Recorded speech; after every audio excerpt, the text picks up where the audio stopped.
രേണുസുതിക്ക് cancer ആയെന്ന വാർത്ത ലോകം അറിഞ്ഞത് എങ്ങനെ? ഏത് ഹോസ്പിറ്റലിൽ നിന്നാണ് ലീക്കായി? കൂടുതൽ ചാനലിലേക്ക് ഷെയർ ചെയ്യുക, സബ്സ്ക്രൈബ്. അപ്പോൾ നമുക്ക് നമ്മുടെ കാര്യത്തിലേക്ക് ഇറക്കാം. രേണുസുതിയുടെ ക്യാൻസർ എന്ന വാർത്ത ഇപ്പോൾ സോഷ്യൽ മീഡിയയിൽ ആറാടുന്നൊരു വാർത്തയാണ്. ക്യാൻസർ ആണെന്ന് രേണുസുതി ഇതുവരെ വെളിപ്പെടുത്തിയിട്ടില്ല. ആണെന്നും അല്ലായിരിക്കും എന്നൊക്കെ പറഞ്ഞ് അവർ ഒഴിഞ്ഞു മാറുകയാണ്. പക്ഷേ ക്യാൻസർ ആണെന്ന് അറിഞ്ഞത് ബഹ്റൈനിൽ ഒരു പരിപാടിക്ക് പോയി. ഈ പരിപാടിക്ക് പോയ സമയത്ത് അവർക്ക് എന്തോ ഒരു ചെറിയ അസ്വസ്ഥത വന്നപ്പോൾ അവിടെ ചെക്കപ്പിന് പോയി. അപ്പോൾ അവർ ചെറിയൊരു ഇത് വന്നു. അപ്പോൾ അവർ അവിടെ ഒരു സൂചിപ്പിക്കുകയും അതിനുശേഷം നാട്ടിൽ വന്ന് പരുമല ഹോസ്പിറ്റലാണ് ഇവർ ചെക്കപ്പിന് പോയത്. രേണുസുതിയുടെ അനിയത്തിയായിട്ടാണ് പരുമല ഹോസ്പിറ്റലിൽ പോയത്. പരുമല ഹോസ്പിറ്റലിൽ പോയ വാർത്ത എങ്ങനെ ലീക്കായി? അവിടുത്തെ ഡോക്ടർമാരോ നഴ്സുമാരോ പറഞ്ഞാണ്. സോഷ്യൽ മീഡിയയിലുള്ള ഒരാളുടെ ഒരു കസിൻ പരുമല ഹോസ്പിറ്റലിൽ വർക്ക് ചെയ്യുന്നുണ്ട്. അവർ ഈ സോഷ്യൽ മീഡിയയിലുള്ള ഒരു വ്യക്തിയോട് പറഞ്ഞു, ആരാന്ന് ഞാൻ പറയുന്നില്ല. അങ്ങനെയാണ് ഈ വാർത്ത ലീക്കായത്. ബ്രസ്റ്റ് ക്യാൻസർ ആണ്, അത് അവിടെ ചെക്കപ്പ് ചെയ്തു, 2ാമത്തെ സ്റ്റേജായി എന്നൊക്കെയാണ് നമുക്കിപ്പോൾ അറിയാൻ സാധിച്ച വിവരം. ഈ ഒരു സംഭവം രേണുസുതി ഇതുവരെ അതിനോട് പ്രതികരിച്ചിട്ടില്ല. അവർ പറയുന്ന ആണെന്ന് പറയുന്നുണ്ട്, അല്ല എന്നൊക്കെ പറഞ്ഞ് അവർ ഒഴിഞ്ഞു മാറുവാണ്. സത്യം പറഞ്ഞാൽ ഇവർക്ക് ഒരു കാര്യം ചെയ്തോളൂ, ആണെന്നങ്ങനെയാണ്, എനിക്ക് സോഷ്യൽ മീഡിയയിലാണ്, എന്നെ വെറുതെ വിടൂ എന്ന് പറഞ്ഞാൽ അത്ര തീരും. പിന്നെ ആരും അവരായിട്ട് അലക്കമൊന്നുമില്ല. ഈ ഒരു വാർത്ത ലീക്ക് ചെയ്ത് പരുമല ഹോസ്പിറ്റലിൽ നിന്ന് തന്നെയാണ്. അവിടെ നിന്നൊരു കസിൻ ഞാൻ പറഞ്ഞ പോലെ തന്നെയാണ് ഈ ഒരു വാർത്ത ലോകം അറിഞ്ഞത്. പക്ഷേ ഈ ഒരു വാർത്ത അറിഞ്ഞതിന് ശേഷം സോഷ്യൽ മീഡിയയിൽ ഇപ്പോഴും രേണുസുതിയുടെ തരംഗമാണ്.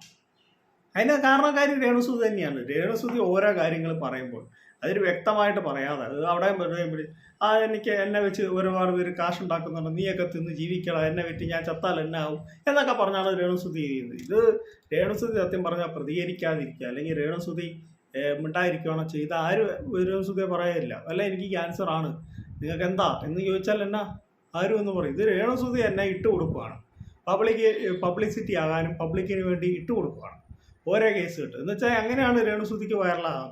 അത് രേണുസുതിക്ക് അറിയുകയും ചെയ്യും. അങ്ങനെ പബ്ലിക്കിലേക്ക് രേണുസുതി വരികയാണ്. ഇപ്പം നമുക്കൊരു സ്റ്റാർ ആകണം, അല്ലെങ്കിൽ നമുക്ക് ആൾക്കാരുടെ ഇടയിലാണ് ഇത് ചെയ്യണം. അതിൽ ഏറ്റവും ഇതാണ് നെഗറ്റീവ് ചെയ്യുന്ന ഒരു വ്യക്തിനെയാണ് ആൾക്കാർ പെട്ടെന്ന് ഇതാവുള്ളൂ. ചുമ്മാ കിടക്കുന്ന ഒരു വ്യക്തി, ഒരു ഇതുമില്ല, ഒരു മാന്യമായിട്ട് നടക്കുന്ന ഒരു വ്യക്തിയെക്കുറിച്ച് ആരും വീഡിയോ ഇല്ല. അപ്പോൾ സോഷ്യൽ മീഡിയയിൽ ഏറ്റവും കൂടുതൽ വൈറലാണെങ്കിൽ അത് എന്നാ ചെയ്യണം? നമ്മൾ നെഗറ്റീവ് എന്ന രീതി എന്ന് വെച്ചാൽ അവർ നെഗറ്റീവ് ഉള്ള ക്യാരക്ടറാണെന്നൊന്നും അല്ല പറയുന്നത്. നെഗറ്റീവ് എന്ന ഒരു ഇതുണ്ടെങ്കിൽ സോഷ്യൽ മീഡിയയിലേക്ക് പെട്ടെന്ന് ആൾക്കാരുടെ മുന്നിലേക്ക് ശ്രദ്ധ നൽകുള്ളൂ.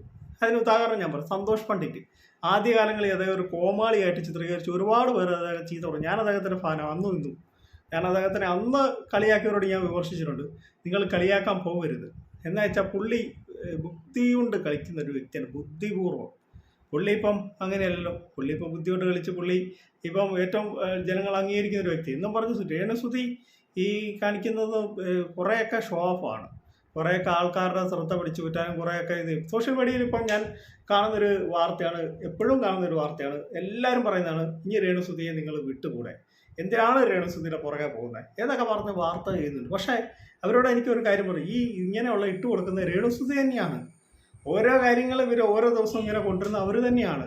എനിക്ക് വന്ന സോഷ്യൽ മീഡിയയിൽ ഇവർക്ക് കൂടുതൽ റീച്ച് കിട്ടാൻ വേണ്ടി ഇവർ തന്നെ കൊണ്ടുവരുന്ന ഇതായിട്ടാണ്. എന്ന് പറഞ്ഞ് ക്യാൻസർ അഭിനയം എന്നല്ല, അവർ ക്യാൻസർ ആണെന്നുള്ള കൺഫേമാണ് നമുക്ക് കിട്ടിയത്, ന്യൂസ് കിട്ടിയത്.